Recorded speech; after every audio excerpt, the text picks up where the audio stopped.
هنا صوت المنتدى. صوت المنتدى بث إذاعي يأتيكم يومي الأربعاء والسبت من كل أسبوع، وفي الأوقات من 8 إلى 9 مساء أيام الأربعاء، ومن 9 إلى 10 مساء أيام السبت بتوقيت إريتريا. صوت المنتدى على الموجة القصيرة 15245 كيلو هرتز أو 19 متر باند. صوت المنتدى على مدى 24 ساعة في القمر الصناعي النايلسات ب8 درجات غربا، وعلى تردد 11678 للاستقطاب الرأسي. صوت المنتدى علم مستقل وحوار وطني بناء. صوت المنتدى.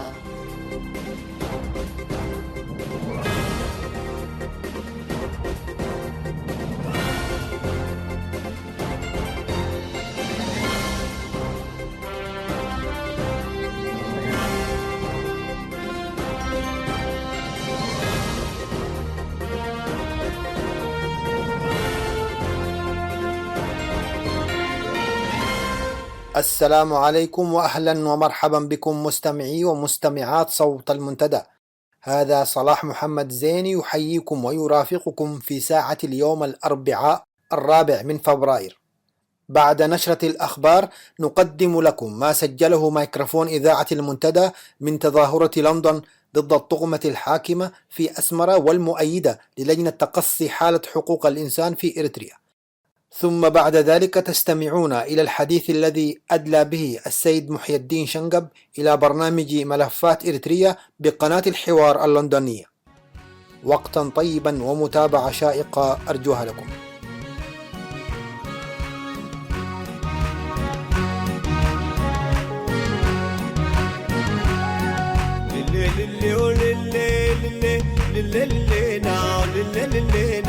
مدردي بدي حفظ عارفين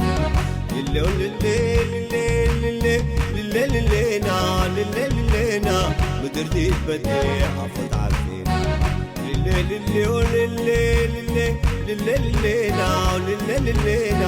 مدردي بدي حفظ عارفين. كرت اللفلو شباب عدنا، كرت اللفلو شباب عدنا، كرت اللفلو جلاب حانا، نتعفى عدنا تدلاكنا لتعمر جرادينا، نتعفى عدنا تدلاكنا لتعمر جرادينا. كرت اللفلو شباب عدنا، كرت اللفلو شباب عدنا، كرت اللفلو جلاب حانا، نتعفى عدنا تدلاكنا لتعمر جرادينا، نتعفى عدنا تدلاكنا لتعمر جرادينا.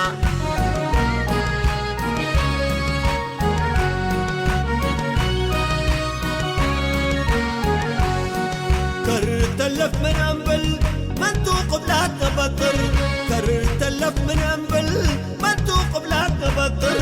لو قيود دايتو يهو نتساقم ونباسر، نقوش نقيس نتعلم وعبيل نتق والعمر، نقوش نقيس نتعلم وعبيل نتق والعمر. اقل فرح فتاينا وأبا يقل تحسر.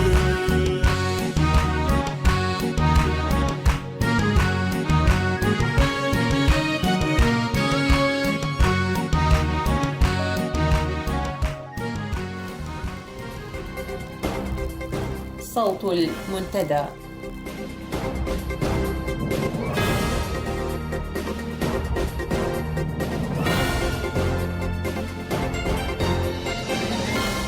نشرة الأخبار من إذاعة المنتدى، وفي مقدمتها أبرز العناوين.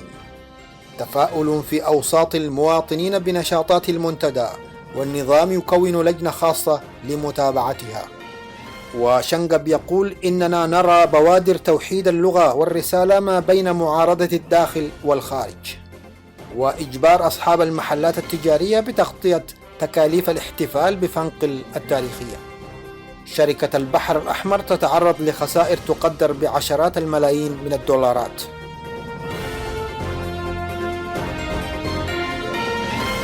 إلى تفاصيل النشر.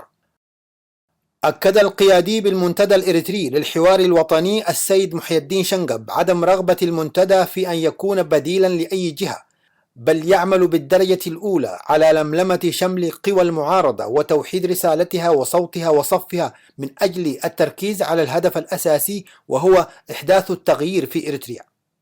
جاء ذلك في حوار أجرته مع السيد شنقب قناة الحوار اللندنية يوم الأحد الماضي، حيث أشار إلى أن النظام في إريتريا غير قابل للإصلاح، ونفى نية المنتدى أو سعيه لإصلاح وترميم النظام، وأن مثل هذه الأحاديث يروج لها النظام وعملاؤه. وقال إننا نرى بوادر توحيد اللغة والرسالة ما بين معارضة الداخل والخارج. هذا وسنعيد إذاعة جوانب من الحوار الذي أجري مع السيد محي الدين شنقب ضمن فقرات برامجنا لهذه الساعة. تفيد الأنباء الواردة إلينا من داخل الوطن عن تفاعل المواطنين في العاصمة أسمرا وبقية مدن وقرى البلاد مع نشاطات وتحركات قيادة أعضاء المنتدى الوطني للحوار التي ينظرون إليها كتباشير أمل تنقذهم من قساوة استبداد وطغيان الزمرة الحاكمة. وذكرت مصادرنا إلى أن هذه النشاطات التي يقوم بها المنتدى أصبحت مثار حديث الشارع وجلسات وملتقيات المواطنين، وأشارت إلى أنهم أصبحوا يجاهرون بتفاؤلهم في الأماكن العامة دون خوف أو وجل، ويعلنون أن التغيير الذي يسعى إليه المنتدى لا يمكن أن يبلغ مبتقاه ما لم تتضافر الجهود الشعبية مع تلك التي يبذلها المنتدى. وأكدت المصادر أن اهتمام الشارع الإريتري بمخرجات الاجتماع التشاوري الذي عقد في نوفمبر الماضي بنيروبي ونتائج لقاء قيادة المنتدى مع رئيس الوزراء الإثيوبي هيلة مريم دسالين مؤخرا أفضى إلى تطورات جديدة في الساحة السياسية الإريترية وجدت إقبالا منقطع النظير في أوساط شعبنا، وأصبحت تتصدر رؤوس المواضيع في كل نقاشاته. وفي خطوة يعتبرها الكثيرون متوقعة، قام النظام الاستبدادي بتكوين لجنة بوزارة الإعلام تهتم بإعداد دراسة متكاملة حول المنتدى الإريتري للحوار الوطني والبحث عن السبل الكفيلة لوأد تباشير التغيير المنشود التي أصبحت مثار حديث الناس في هذه الآونة. وتعمل اللجنة المذكورة بإشراف رئيس النظام إسياس أفورقي وترفع تقاريرها مباشرة إليه. وقد بدأت اللجنة أعمالها وباشرت في إعداد دراسة دقيقة حول اللقاء الذي أجراه المنتدى مع رئيس الوزراء الإثيوبي. تقوم لجنة الاحتفال بإقليم شمال البحر الأحمر بإجبار سكان مدينة مصوع على تغطية تكاليف فعاليات احتفالات الذكرى 26 لعملية فنقل التاريخية. في هذا الصدد ذكرت الأنباء الواردة إلينا من هناك أن اللجنة المذكورة تجبر أصحاب المحلات التجارية على المساهمة بمبالغ ضخمة وتهددهم باتخاذ إجراءات عقابية في حالة الرفض، بما فيها التهديد بإدراجهم ضمن القوائم السوداء التي تعني التعاطف مع الحراك المقاوم الذي بدأ يتنامى بالداخل. وأشارت مصادر إذاعة صوت المنتدى أن الأهالي أخبروا بإمكانية الاستعانة بأموالهم المحجوزة لدى بنوك النظام لدفع التكاليف المذكورة، مضيفة أن النظام الاستبدادي الذي يقوم بابتزاز المواطنين في أموالهم وممتلكاتهم خاصة بعد مسرحية تغيير العملة ينشط كثيرا في تضييق الخناق عليهم باتخاذ تدابير تعسفية كثيرة، منها مطالبة البنوك بتعبئة نماذج توضح احتياجاتهم في حالات الأفراح والأتراح، مثل ذكر احتياجات العروسان بالتفصيل كسعر ثوب العروس وكعكة الزواج وسعر الذبائح والخيم وغيرها من التفاصيل، لكي يتسنى لهم استخدام أموالهم المحتجزة في البنوك. يعتقل جهاز الأمن السوداني منذ 30 من شهر يناير الجاري رئيس جبهة التحرير الإريترية المناضل حسين خليفة وعضو اللجنة التنفيذية المناضل عبد الله صالح حمدوي، وذلك دون إبداء أسباب الاعتقال واستمراره. وجاء في البيان الصادر عن اللجنة التنفيذية بأن الجبهة ومناضليها وكل أصدقائها ومناصريها تفاجؤوا بالموقف غير المفهوم الذي أقدمت عليه أجهزة الأمن السودانية، ولم نتوقع في أي لحظة أن نباغت بطعنة كتلك التي تجسدت في اعتقال مناضلين من قيادة جبهة التحرير الإريترية التي ظلت تحترم القانون والنظم السائدة في السودان وتحترم علاقاته السياسية والدبلوماسية حسب ما ورد في البيان. كما ناشدت اللجنة التنفيذية للجبهة السلطات السودانية لإطلاق سراح المناضل حسين خليفة ورفيقه فورا. وبدورنا في المنتدى نعلن تضامننا مع المناضلين حسين خليفة وعبد الله حمدوي، ونطالب الجهات التي تعتقلهما بإطلاق سراحهما، ونؤكد أن مضايقة ومطاردة المناضلين وطلاب الحرية والعدالة والتغيير في إريتريا لا يخدم سوى العصابة الحاكمة في إريتريا التي يعاني من ويلاتها السودان وشعبه بنفس القدر الذي يعاني منه شعبنا الإريتري. شهدت مدينة لندن في 21 من يناير الماضي تظاهر المئات من الإريتريين ضد العصابة الحاكمة في أسمرة وتأييدا للجنة تقصي حالة حقوق الإنسان في إريتريا. هذا واحتشد المتظاهرون القادمون من مختلف مناطق المملكة المتحدة أمام قاعة غربي لندن تجمع فيها المؤيدون للعصابة الحاكمة من أجل ما أسموه بالتصدي لتقرير لجنة التقصي الذي صدر في يونيو من العام الماضي وفضح انتهاكات حقوق الإنسان التي يرتكبها أو ترتكبها عصابة الهجدف ورئيسها في حق الشعب الإريتري. هذا وسنقدم لكم فقرة خاصة بالتظاهرة عقب نشرة الأخبار.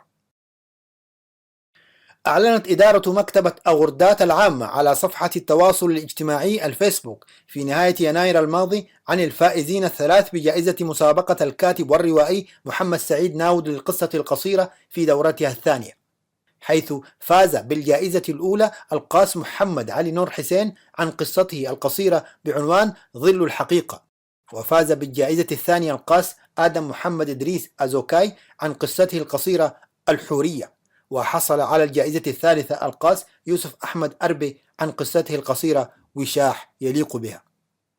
هذا وتضم المكتبة الإلكترونية المسماة باسم مكتبة أغردات التاريخية التي أحرقها المحتل الإثيوبي في المجزرة التي عرفت بالأحد المشؤوم تضم مئات من الكتب والبحوث والدراسات القابلة للتحميل، وتهدف إلى نشر الوعي بأهمية القراءة ومفصليتها في النهوض بالأمم.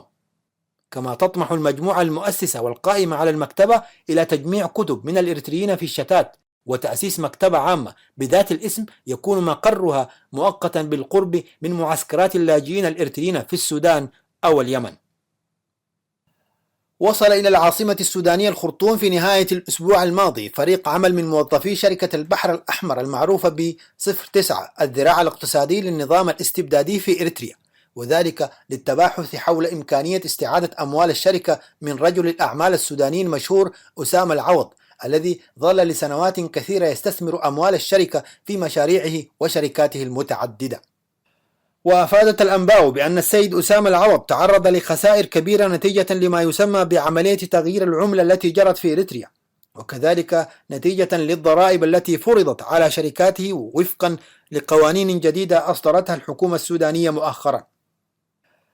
وأشارت مصادر إذاعة صوت المنتدى إلى أن شركة البحر الأحمر التي ظلت تتعامل مع السيد أسامة العوض لسنوات عديدة بطريقة سرية أصيبت بالذعر عندما علمت بوقف السيد العوض لكل نشاطاته التجارية بدءا من نهاية الشهر الماضي، وهرعت إلى جمع ما تبقى من أمواله في كسلة وبورت السودان. هذا ومن المتوقع أن تتعرض الشركة لخسائر تقدر بعشرات الملايين من الدولارات نتيجة لتوقف تعاملها مع السيد العوض الذي نقل نشاطه التجاري إلى إثيوبيا حسب تقارير اقتصادية صدرت مؤخرا. نهاية النشر.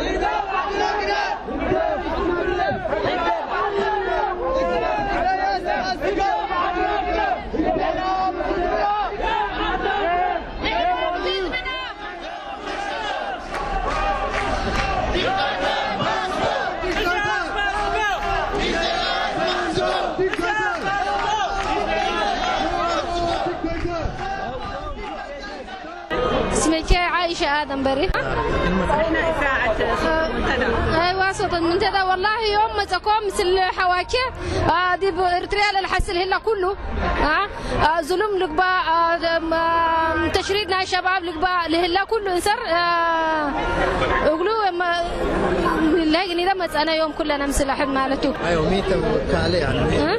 مو بيلكم قلنا لا تقول هلو دي. قلهم لا تقول هلو بينهم 7 بايتهم دي بريتريا حكوا عدالة الليت أقول ما عندهم إلى أقبضي بعدالة الليت دي بقول مين أبرون أقول من سر مصو أيوة إنسان عندهم مصو لجوء سياسي عند طلبوا حسايان اسم شعب إنسان عدام له يودو لو في عدالة من الليت أمان عندهم كل أقبلوا دي بعدهم بالسلام كلهم برا بدي من سر أنا تقريبا حقوق الإنسان أيدو 100% طبعا أيدو أيوة كل حاجة حصلت لليت بإريترياتها أيوة شكرا لك. أولا اسمك مين وأنتي ليش جاية اليوم؟ أنا اسمي حكمة فكاك بارياي. جيت هنا للمظاهرة عشان صوت المرأة الإريترية يكفي من العذاب والظلم 20 سنة كفاية 25 سنة يكفي. أنا إريترية وأنا من لندن في المظاهرة في يوم 31/12 لمظاهرة عشان ما أعطي صوتي لإريتريا صوتي ما أعطي لسياس لا يكفي خلاص صوتي لإريتريا بس. عفوا تسلم.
اسمي مروة زين.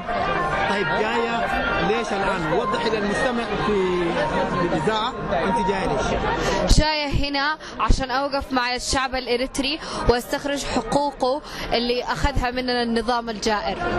كيف يعني المظاهرة بتعبر عن إيش؟ هدف المظاهرة؟ المظاهرة هدفها أننا نعبر عن رفضنا لكل انتهاكات حقوق الإنسان في إريتريا والتوقيعات اللي النظام بيجبر المواطنين يوقعوها عشان ينقض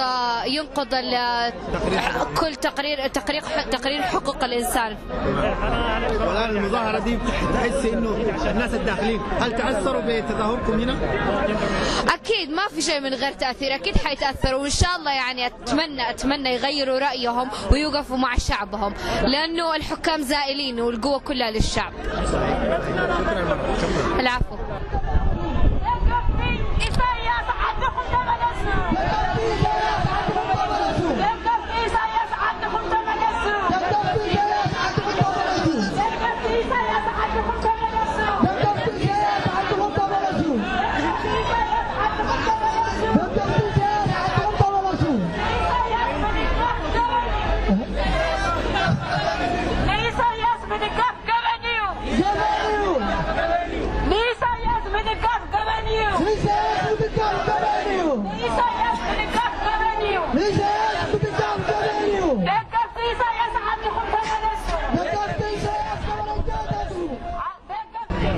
اسمي إبراهيم الحاج. أعتقد أنه من الضروري أنه كجالية إريترية موجودة في لندن نشارك في مثل هذه الفعاليات. هذا أقل واجب أعتقد أنه المفروض يتعامل يعني، وأنا جاي من أجل ذلك يعني. وهم طبعا الآن هم ضد تقرير حقوق الإنسان ويقولوا لا التقرير ده كاذب. أنت من وجهة نظرك؟ والله أنا حتى الان مصدوم انه في ناس لسه قاعد تيجي لاجتماعات بتاع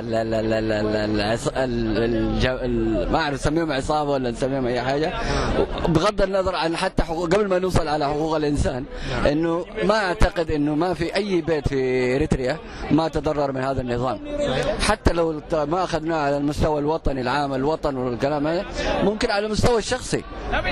ف حقيقة مواقف لا تبرر يعني مهما كان يعني. نعم، اسمي عمارة آدم بري وأنا ساكنة في لندن، ويشرفني أنه اليوم تواجد مع أخواني هنا وأخواتي في مظاهرة ضد هدف النظام الدكتاتوري. فكفاية فنحن يعني لازم يعني حتى الكلمات تخوني يعني عشان أعبر عن النظام الظالم. فاليوم الأوروبيين عايزين يدعموا إريتريا ونحن نقول لا، ما في دعم لإريتريا لأنه نظام دكتاتوري، هو نظام عذب الناس، يتفنن في تعذيب الشعب الإريتري. الشعب الإريتري لم يجد ما يأكله، فاليوم احنا نقف هنا يعني ضد هذا النظام، نظام دكتاتوري، نظام قمعي، يعني نظام قمعي بمعنى الكلمة يعني.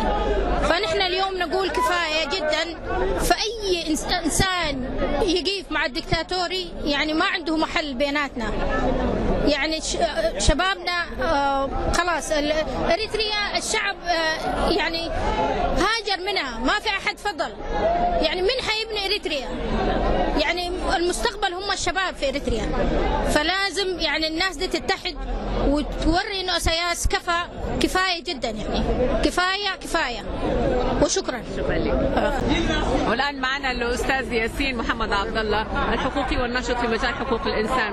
يعني حدثنا عن مشاركتك اليوم أستاذ ياسين في هذه التظاهرة. نعم، جئت هنا اليوم لأشارك مع مجموعة كبيرة من الناشطين الإريتريين للتعبير عن رفضنا للديكتاتورية، لإدانتنا للديكتاتورية، لمطالبتنا بإطلاق سراح المعتقلين كافة في إريتريا، والتعبير عن الموقف الحقيقي للشعب الإريتري ضد هذه الديكتاتورية، وفي مطالبته ونضاله من أجل الديمقراطية واحترام حقوق الإنسان في إريتريا. الآن هناك تجمع في الداخل هنا لمناصرين النظام لجمع التبرعات، وأيضا للحشد من أجل نقد التقرير الذي قامت به قدمته لجنة تقصي الحقائق في حقوق لانتهاكات حقوق الإنسان في إريتريا. يعني إيش ممكن تقول عن هذا الموضوع التجمع؟ نعم، يعمل النظام بشكل يائس للتغطية على الإدانة الدولية التي خرجت عن مجلس حقوق الإنسان لممارساته الشنيعة، ارتكابه لانتهاكات جسيمة حقوق الإنسان من خلال ابتزاز الإريتريين، من خلال استغلال بعض البسطاء وبعض أيضا مؤيديه. لكن هذا طبعا لن يجدي نفعه، إذ أنه هذا التقرير تقرير موثق، هو من جهة دولية اختيرت من قبل أعلى جهة معنية بحقوق الإنسان في المجتمع الدولي، وتقرير تم أقره مجلس حقوق الإنسان، ومفوضية حقوق الإنسان الآن تعمل على التأكيد أو على التحقيق على أن هذا النظام، للتأكيد أن هذا النظام ارتكب جرائم ضد الإنسانية. فلا أعتقد أن هذه الممارسات ستنفع النظام، فهو لا يستطيع أن تقطع على هذه الحقيقة التي أقرت كما قلت من قبل أكبر وأعلى هيئة دولية معنية بحقوق الإنسان في العالم.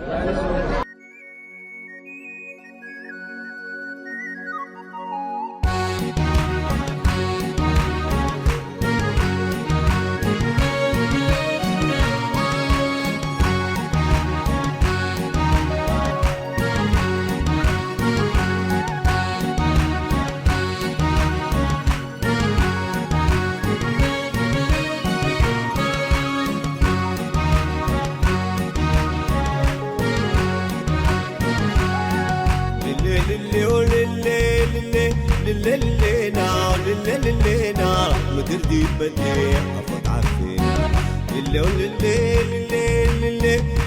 لينا للينا مدير دي بدي أفض عفينا للي لينا مدير دي بدي أفض عفينا كرت اللفلو شباب عدنا كرت اللفلو شباب عدنا كرت اللفلو جلاب حانا نتعفى عدنا تدلاكنا نتعمر جرادينا نتعفى عدنا تدلاكنا نتعمر جرادينا كرت اللفلو شباب عدنا كرت اللفلو شباب عدنا كرت اللفلو جلاب حانا نتعفى عدنا تدلاكنا نتعمر جرادينا نتعفى عدنا تدلاكنا نتعمر جرادينا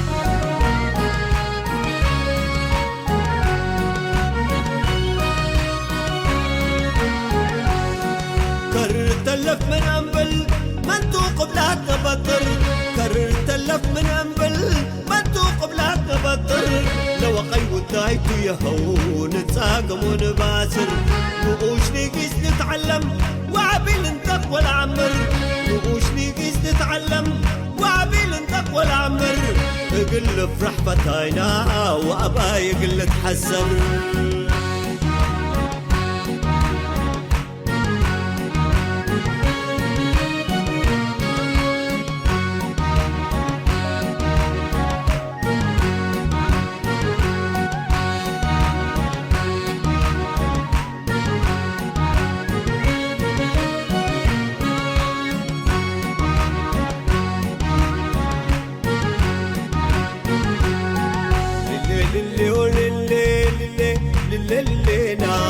للينا مدير دي بدي أفض عفينا للينا مدير دي بدي أفض عفينا للينا مدير دي بدي أفض عفينا كرت اللفلو شباب عدنا كرت اللفلو شباب عدنا كرت اللفلو جلاب حانا نتعفى عدنا تدلاكنا نتعمر جرادينا نتعفى عدنا تدلاكنا نتعمر جرادينا كرت اللفلو شباب عدنا كرت اللفلو شباب عدنا كرت اللفلو جلاب حانا نتعفى عدنا تدلاكنا نتعمر جرادينا نتعفى عدنا تدلاكنا نتعمر جرادينا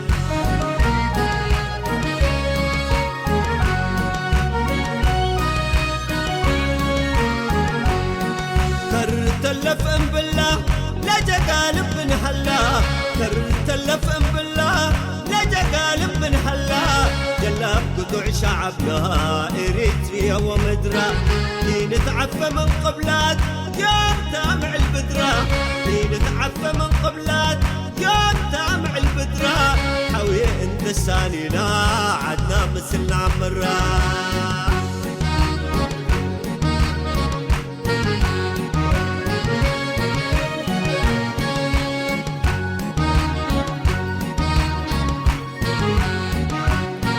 كرت لبيناها أباي من عدق النفر كرت لبيناها أباي من عدق النفر وكرت لبيناها عدنا قلنا حرر ويوم بالكرت اللف شابنا سنق المنبر ويوم بالكرت اللف شابنا سنق المنبر وحانا بادق النزاع ولا جعد تقل أغمل أباي نو سكينا قوما توري يسمع أباي نو سكينا قوما توري يسمع كم محيا يتهدن شلع حلا وقمع وحدة جديدة حد نقمل ياهو أباي نفرح وحدة جديدة حد نقمل ياهو أباي نفرح قلنا دحين قبيلنا ياهو قوماتنا نرتاح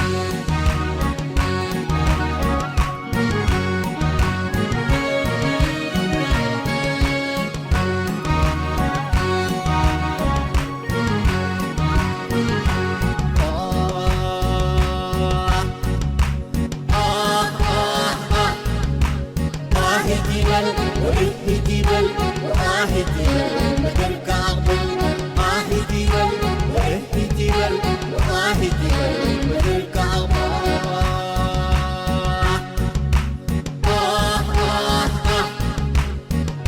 جبل جبل جبل ما تركع قبل جبل جبل جبل ما تركع قبل وقعوا وزنوا وزالوا لما إلا ربي لقر وقعوا وزنوا وزالوا لما إلا ربي لقر وقعوا وزنوا وزالوا لما إلا ربي لقر وقعوا وزنوا وزالوا لما إلا ربي لقر وقعوا وزنوا وزالوا لما إلا ربي لقر وقعوا وزنوا وزالوا حتى إلا ربي لقر وقعوا وزنوا وزالوا حتى إلا ربي لقر.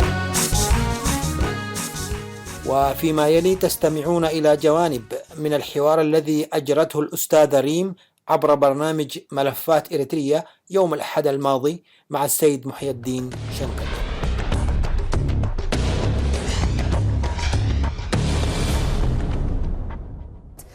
أهلا وسهلا بك الأستاذ القيادي بالمنتدى الإريتري الحوار محي الدين شنقيط. أهلا وسهلا. أهلا بك بهذا الملف علاقات المعارضة الإريترية بالحكومة الإثيوبية. ما الجديد؟ المنتدى مدرخ يعتبر جديد على الساحة السياسية، يعني ماذا سيضيف على عمل المعارضة أو المجلس الوطني؟ أولا أشكرك على هذه السانحة وأنا سعيد جدا بهذا اللقاء. المنتدى ليس هو بالتنظيم السياسي ولا هو بالحزب السياسي. نعم. هو مجموعة من الوطنيين ويعمل بالدرجة الأولى على لملمة الشمل لقوى المعارضة وتوحيد الرسالة وتوحيد الصوت وتوحيد الصف من أجل التركيز على الهدف الأساسي وهو التغيير من أجل حكومة ديمقراطية في أريتريا. نعم. طيب يعني هذا ما يذكره المنتدى، ولكن على أرض الواقع يعني الأمر يبدو أنه معاكس، وكأنه يريد أن يكون له دور سياسي نافذ على الساحة السياسية. إذن حدثنا عن هذه الزيارة، ومن قبل كانت هناك ورشة عمل في فرانكفورت وأنتم قدمتم وحضرتم للقاء لكل الأحزاب القوى السياسية في نيروبي، واليوم أنتم أيضا تتجهون إلى أثيوبيا. حدثنا ما هي الأهداف؟ أهداف المنتدى تتمثل في توحيد المعارضة الأريترية في الخارج وتسهيل عملية الاتصال ما بين معارضة الداخل والخارج. نعم. وتوحيد وربط هذه الطرفين من أجل الوصول لشكل متفق عليه من أشكال التغيير القادم في أريتريا. نعم. والغرض من ورشة نيروبي هو توحيد هذا الصف وبناء جسور الثقة ما بين مختلف قوى المعارضة. نعم.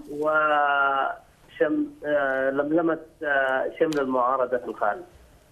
طيب أستاذ شنقب، هل يعني وجدتم فعلا في أثيوبيا مبتغاها بعد أن أصاب المجلس الوطني الوهن أو نوعا من الضعف في داخله أو في هيكلته، وحاولتم التغلغل رغم أنه بالسابق بعض القيادات كما ذكر في بعض التصريحات أنكم كنتم ضد التعامل مع أثيوبيا؟ الحقيقة المنبر لم يكن ضد التعامل مع أثيوبيا. نعم. والمنبر يرى في أثيوبيا قوة صديقة للمعارضة، ومن خلال زيارتنا تأكدنا مرة ثانية أنه أثيوبيا استراتيجية واضحة تجاه أريتريا. نعم. وأثيوبيا مع التغيير الديمقراطي في أريتريا مثلها مثل بقية دول المنطقة مثل كينيا، مثل جيبوتي، واعتقد كثير من دول الجوار ترغب في ان ترى تغيير ايجابي وديمقراطي في اريتريا، لان ذلك يؤثر ايجابا على هذه الدول. طيب. نعم. بالتالي نحن يعني عايز اؤكد نقطه واحده، انه المنبر ليس هو بديل للمجلس الوطني، وليس هو بديل لاي تنظيم سياسي، لانه لا يمتلك الشروط اللي تؤهله ان يكون بديل لتنظيم او لمجلس يجمع كل المقاومه. طيب استاذ شنقب، ايضا انتم يعني احدى نقاطكم او اهدافكم انكم تعملون جاهدين في توحيد المعارضه، ما هي الخطوات التي قمتم بها وكيف؟ نحن في اتصال مستمر مع كل قوى المعارضه والتباحث والتفاكر في كيفيه توحيد الجهد.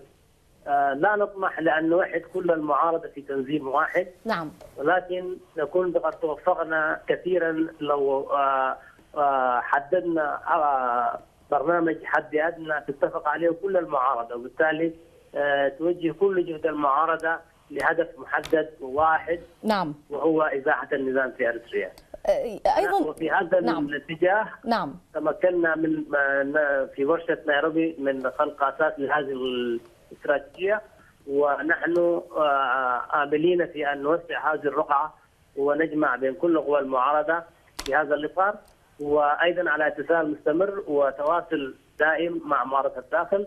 ونحن الآن نرى بوادر توحيد اللغة وتوحيد الرسالة ما بين معارضة الداخل والخارج. نعم، يعني عفوا أستاذ شنقب، ذكرت نقطة هامة جدا، توحيد المضمار أو المعارضة في الداخل والخارج. كيف يعني ما هي الآلية أولا التي تبادرون بها، وكيف تم ذلك، وما هي آثار ذلك أو النتائج أو المخرجات؟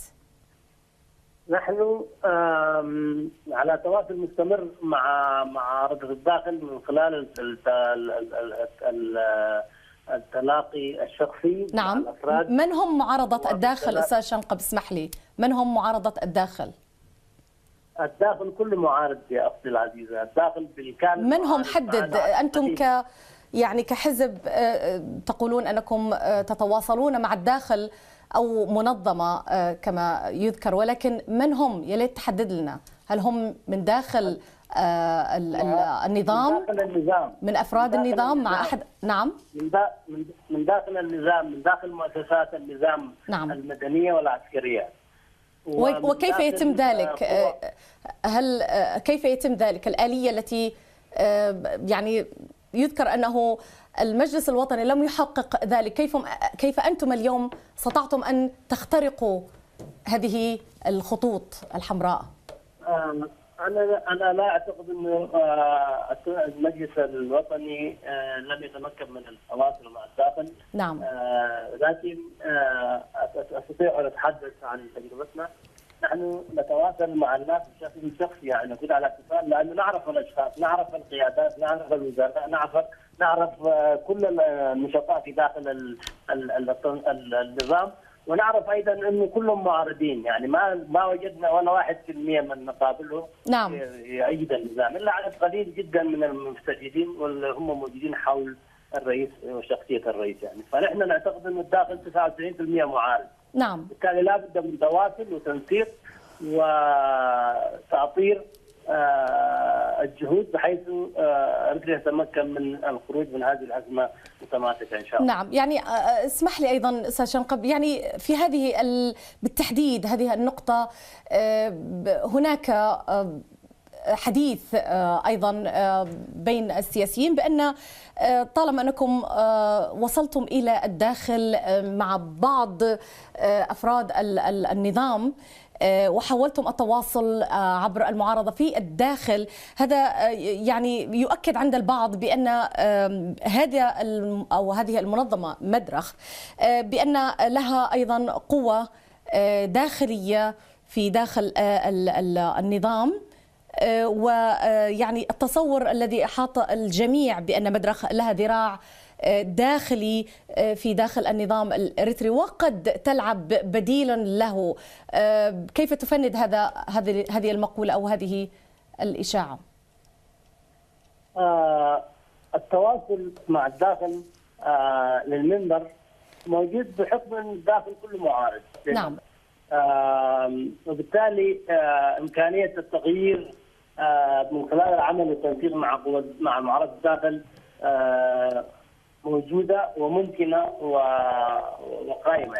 نعم. لكن يعني المدرك ليس بديلا لاي جهه زي ما ذكرت، لانه المدرك ليس هو بالتنظيم السياسي، وبالتالي لا يمثل اي جهه سياسيه او تنظيميه، وكل ما في الامر بدل ما يكون المنبر تنظيم اخر يكون هو الجهه المتعمل على تنفيذ التنظيمات الموجوده اصلا على الارض. لا يعني نحن لسنا بحاجه الى تنظيمات جديده بقدر ما نحن بحاجه الى تفعيل وتنشيط وتعزيز ما لدينا على الصعيد الواقع.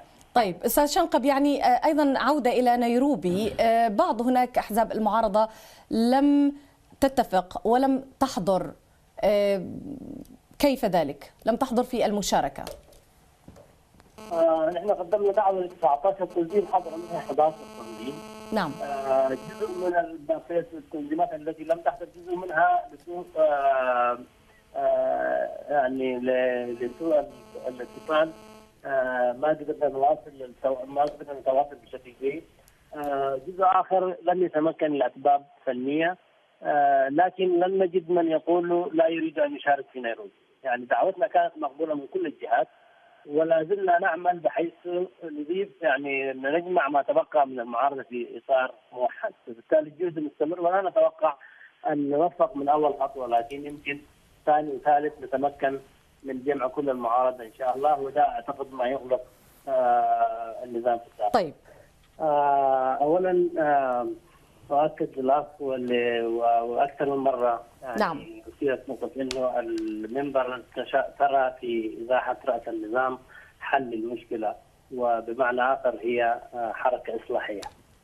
نعم. هذا كلام لا اساس له من الواقع، وكل مستندات المنبر تؤكد انه المنبر لا ترى امكانيه اصلاح النظام، لان الاصلاح تجاوز ومنذ عهد بعيد. نعم. امكانيه الاصلاح، وبالتالي لا يمكن اصلاح نظام ميت باختصار، يمكن اصلاح نظام فيه عطل جزئي او خراب جزئي، لكن لا نرى في النظام في اريتريا امكانيه اصلاح باي شكل من الاشكال. اثنين، المدرك والمنبر ما مؤهل لتوحيد الصف، ما اعتقد الكلام ده صحيح. مش المنبر، اي شخص بامكانه يقدم جهد ولو كان خطوه واحده في اتجاه توحيد الصف اعتقد هو مؤهل. نعم. استاذ شنقب، يعني اسمح لي، النقطه التي اثارها واثارتها كل القوى الاحزاب السياسيه انتم كما ذكرتم في نقاط اهدافكم ازاحه فقط راس النظام، ماذا تقصدون بذلك وما هي رؤيتكم تجاه ذلك؟ لأنها أثارت بعض من الشكوك في جميع قوى الأحزاب المعارضة. هذه النقطة أثار النظام وعملاء النظام من خلال التواصل الاجتماعي. نعم. التواصل الاجتماعي. نحن كمنبر لم ولن نذكر في يوم من الأيام إزاحة رأس النظام هو الحل، ولم نذكر يوم من الايام انه هذا النظام يمكن اصلاحه. نحن نؤمن وبكل ما اوتينا من نباهه انه هذا النظام غير صالح. نعم. يعني رؤيتكم للتغيير هي التغيير الشامل في اريتريا بشكل بالضبط. كامل من جذوره. طيب. تغيير شامل لانه لا يوجد في اريتريا نظام.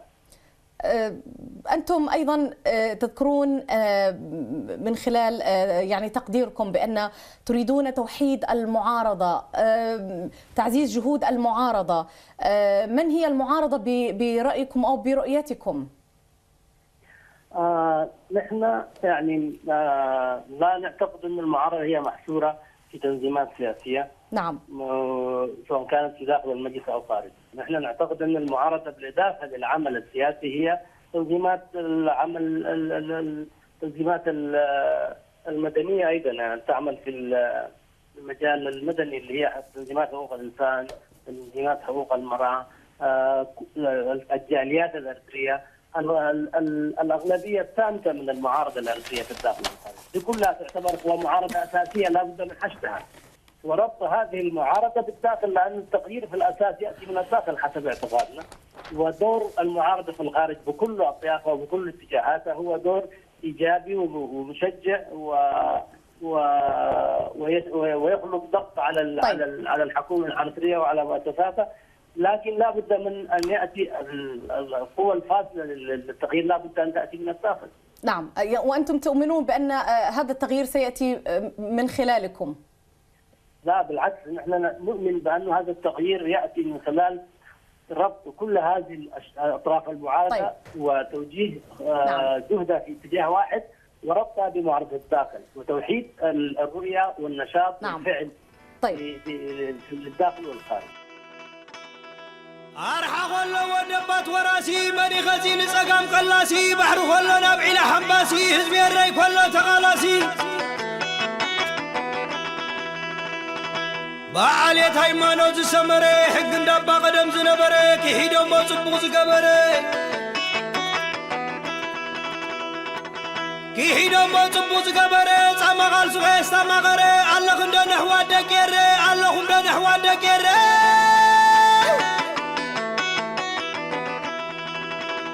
شبد بداتي ومدى الحق وري بترحكم مسيز بي مسعتري شبد بد شبد بد شبد بد شبد بد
كنكرن كندي حلو بزل تقبري جيزينا مغنغا متال الواري كوقيه هزبي كوقيه إري تترحكم موسي هزبي ونعتري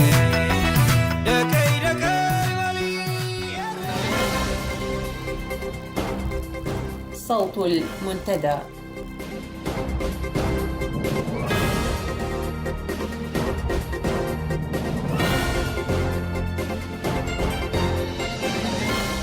نشرة الأخبار من إذاعة المنتدى، وفي مقدمتها أبرز العناوين: تفاؤل في أوساط المواطنين بنشاطات المنتدى، والنظام يكون لجنة خاصة لمتابعتها. وشنقب يقول إننا نرى بوادر توحيد اللغة والرسالة ما بين معارضة الداخل والخارج. وإجبار أصحاب المحلات التجارية بتغطية تكاليف الاحتفال بفنقل التاريخية. شركة البحر الأحمر تتعرض لخسائر تقدر بعشرات الملايين من الدولارات.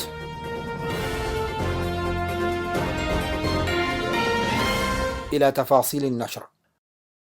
أكد القيادي بالمنتدى الإريتري للحوار الوطني السيد محي الدين شنقب عدم رغبة المنتدى في أن يكون بديلا لأي جهة، بل يعمل بالدرجة الأولى على لملمة شمل قوى المعارضة وتوحيد رسالتها وصوتها وصفها من أجل التركيز على الهدف الأساسي، وهو إحداث التغيير في إريتريا. جاء ذلك في حوار أجرته مع السيد شنقب قناة الحوار اللندنية يوم الأحد الماضي، حيث أشار إلى أن النظام في إريتريا غير قابل للإصلاح، ونفى نية المنتدى أو سعيه لإصلاح وترميم النظام، وأن مثل هذه الأحاديث يروج لها النظام وعملاؤه. وقال إننا نرى بوادر توحيد اللغة والرسالة ما بين معارضة الداخل والخارج. هذا وسنعيد إذاعة جوانب من الحوار الذي أجري مع السيد محي الدين شنقب ضمن فقرات برامجنا لهذه الساعة. تفيد الأنباء الواردة إلينا من داخل الوطن عن تفاعل المواطنين في العاصمة أسمرة وبقية مدن وقرى البلاد مع نشاطات وتحركات قيادة وأعضاء المنتدى الوطني للحوار، التي ينظرون إليها كتباشير أمل تنقذهم من قساوة استبداد وطغيان الزمرة الحاكمة. وذكرت مصادرنا إلى أن هذه النشاطات التي يقوم بها المنتدى أصبحت مثار حديث الشارع وجلسات وملتقيات المواطنين، وأشارت إلى أنهم أصبحوا يجاهرون بتفاؤلهم في الأماكن العامة دون خوف أو وجل، ويعلنون أن التغيير الذي يسعى إليه المنتدى لا يمكن أن يبلغ مبتقاه ما لم تتضافر الجهود الشعبية مع تلك التي يبذلها المنتدى. وأكدت المصادر أن اهتمام الشارع الإريتري بمخرجات الاجتماع التشاوري الذي عقد في نوفمبر الماضي بنيروبي ونتائج لقاء قيادة المنتدى مع رئيس الوزراء الإثيوبي هيلا مريم دسالين مؤخرا أفضى إلى تطورات جديدة في الساحة السياسية الإريترية، وجدت إقبالا منقطع النظير في أوساط شعبنا، وأصبحت تتصدر رؤوس المواضيع في كل نقاشاته. وفي خطوة يعتبرها الكثيرون متوقعة، قام النظام الاستبدادي بتكوين لجنة بوزارة الإعلام تهتم بإعداد دراسة متكاملة حول المنتدى الإريتري للحوار الوطني، والبحث عن السبل الكفيلة لوأد تباشير التغيير المنشود التي أصبحت مثار حديث الناس في هذه الآونة. وتعمل اللجنة المذكورة بإشراف رئيس النظام إسياس أفورقي وترفع تقاريرها مباشرة إليه. وقد بدأت اللجنة أعمالها وباشرت في إعداد دراسة دقيقة حول اللقاء الذي أجراه المنتدى مع رئيس الوزراء الإثيوبي. تقوم لجنة الاحتفال بإقليم شمال البحر الأحمر بإجبار سكان مدينة مصوع على تغطية تكاليف فعاليات احتفالات الذكرى 26 لعملية فنقل التاريخية. في هذا الصدد ذكرت الأنباء الواردة إلينا من هناك أن اللجنة المذكورة تجبر أصحاب المحلات التجارية على المساهمة بمبالغ ضخمة، وتهددهم باتخاذ إجراءات عقابية في حالة الرفض، بما فيها التهديد بإدراجهم ضمن القوائم السوداء التي تعني التعاطف مع الحراك المقاوم الذي بدأ يتنامى بالداخل. وأشارت مصادر إذاعة صوت المنتدى أن الأهالي أخبروا بإمكانية الاستعانة بأموالهم المحجوزة لدى بنوك النظام لدفع التكاليف المذكورة. مضيفة أن النظام الاستبدادي الذي يقوم بابتزاز المواطنين في أموالهم وممتلكاتهم خاصة بعد مسرحية تغيير العملة ينشط كثيرا في تضييق الخناق عليهم باتخاذ تدابير تعسفية كثيرة، منها مطالبة البنوك بتعبئة نماذج توضح احتياجاتهم في حالات الأفراح والأتراح، مثل ذكر احتياجات العروسان بالتفصيل كسعر ثوب العروس وكعكة الزواج وسعر الذبائح والخيم وغيرها من التفاصيل، لكي يتسنى لهم استخدام أموالهم المحتجزة في البنوك. يعتقل جهاز الأمن السوداني منذ 30 من شهر يناير الجاري رئيس جبهة التحرير الإريترية المناضل حسين خليفة وعضو اللجنة التنفيذية المناضل عبد الله صالح حمدوي، وذلك دون إبداء أسباب الاعتقال واستمراره. وجاء في البيان الصادر عن اللجنة التنفيذية بأن الجبهة ومناضليها وكل أصدقائها ومناصريها تفاجؤوا بالموقف غير المفهوم الذي أقدمت عليه أجهزة الأمن السودانية، ولم نتوقع في أي لحظة أن نباغت بطعنة كتلك التي تجسدت في اعتقال مناضلين من قيادة جبهة التحرير الإريترية التي ظلت تحترم القانون والنظم السائدة في السودان وتحترم علاقاته السياسية والدبلوماسية حسب ما ورد في البيان. كما ناشدت اللجنة التنفيذية للجبهة السلطات السودانية لإطلاق سراح المناضل حسين خليفة ورفيقه فورا. وبدورنا في المنتدى نعلن تضامننا مع المناضلين حسين خليفة وعبد الله حمدوي، ونطالب الجهات التي تعتقلهما بإطلاق سراحهما، ونؤكد أن مضايقة ومطاردة المناضلين وطلاب الحرية والعدالة والتغيير في إريتريا لا يخدم سوى العصابة الحاكمة في إريتريا التي يعاني من ويلاتها السودان وشعبه بنفس القدر الذي يعاني منه شعبنا الإريتري. شهدت مدينة لندن في 21 من يناير الماضي تظاهر المئات من الإريتريين ضد العصابة الحاكمة في أسمرة وتأييدا للجنة تقصي حالة حقوق الإنسان في إريتريا. هذا واحتشد المتظاهرون القادمون من مختلف مناطق المملكة المتحدة أمام قاعة غربي لندن تجمع فيها المؤيدون للعصابة الحاكمة من أجل ما أسموه بالتصدي لتقرير لجنة التقصي الذي صدر في يونيو من العام الماضي، وفضح انتهاكات حقوق الإنسان التي يرتكبها أو ترتكبها عصابة الهكدف ورئيسها في حق الشعب الإريتري. هذا وسنقدم لكم فقرة خاصة بالتظاهرة عقب نشرة الأخبار. أعلنت إدارة مكتبة أغردات العامة على صفحة التواصل الاجتماعي الفيسبوك في نهاية يناير الماضي عن الفائزين الثلاث بجائزة مسابقة الكاتب والروائي محمد سعيد ناود للقصة القصيرة في دورتها الثانية، حيث فاز بالجائزة الأولى القاس محمد علي نور حسين عن قصته القصيرة بعنوان ظل الحقيقة، وفاز بالجائزة الثانية القاس آدم محمد إدريس أزوكاي عن قصته القصيرة الحورية، وحصل على الجائزة الثالثة القاس يوسف أحمد أربي عن قصته القصيرة وشاح يليق بها. هذا وتضم المكتبة الإلكترونية المسماة باسم مكتبة أغردات التاريخية التي أحرقها المحتل الإثيوبي في المجزرة التي عرفت بالأحد المشؤوم، تضم مئات من الكتب والبحوث والدراسات القابلة للتحميل، وتهدف إلى نشر الوعي بأهمية القراءة ومفصليتها في النهوض بالأمم. كما تطمح المجموعة المؤسسة والقائمة على المكتبة إلى تجميع كتب من الإريتريين في الشتات وتأسيس مكتبة عامة بذات الاسم يكون مقرها مؤقتا بالقرب من معسكرات اللاجئين الإريتريين في السودان أو اليمن. وصل إلى العاصمة السودانية الخرطوم في نهاية الأسبوع الماضي فريق عمل من موظفي شركة البحر الأحمر المعروفة ب 09 الذراع الاقتصادي للنظام الاستبدادي في إريتريا، وذلك للتباحث حول إمكانية استعادة أموال الشركة من رجل الأعمال السوداني المشهور أسامة العوض الذي ظل لسنوات كثيرة يستثمر أموال الشركة في مشاريعه وشركاته المتعددة. وأفادت الأنباء بأن السيد أسامة العوض تعرض لخسائر كبيرة نتيجة لما يسمى بعملية تغيير العملة التي جرت في إريتريا، وكذلك نتيجة للضرائب التي فرضت على شركاته وفقا لقوانين جديدة أصدرتها الحكومة السودانية مؤخرا. وأشارت مصادر إذاعة صوت المنتدى إلى أن شركة البحر الأحمر التي ظلت تتعامل مع السيد أسامة العوض لسنوات عديدة بطريقة سرية أصيبت بالذعر عندما علمت بوقف السيد العوض لكل نشاطاته التجارية بدءا من نهاية الشهر الماضي، وهرعت إلى جمع ما تبقى من أمواله في كسلا وبورت السودان. هذا ومن المتوقع أن تتعرض الشركة لخسائر تقدر بعشرات الملايين من الدولارات نتيجة لتوقف تعاملها مع السيد العوض، الذي نقل نشاطه التجاري إلى إثيوبيا حسب تقارير اقتصادية صدرت مؤخرا. صوت المنتدى.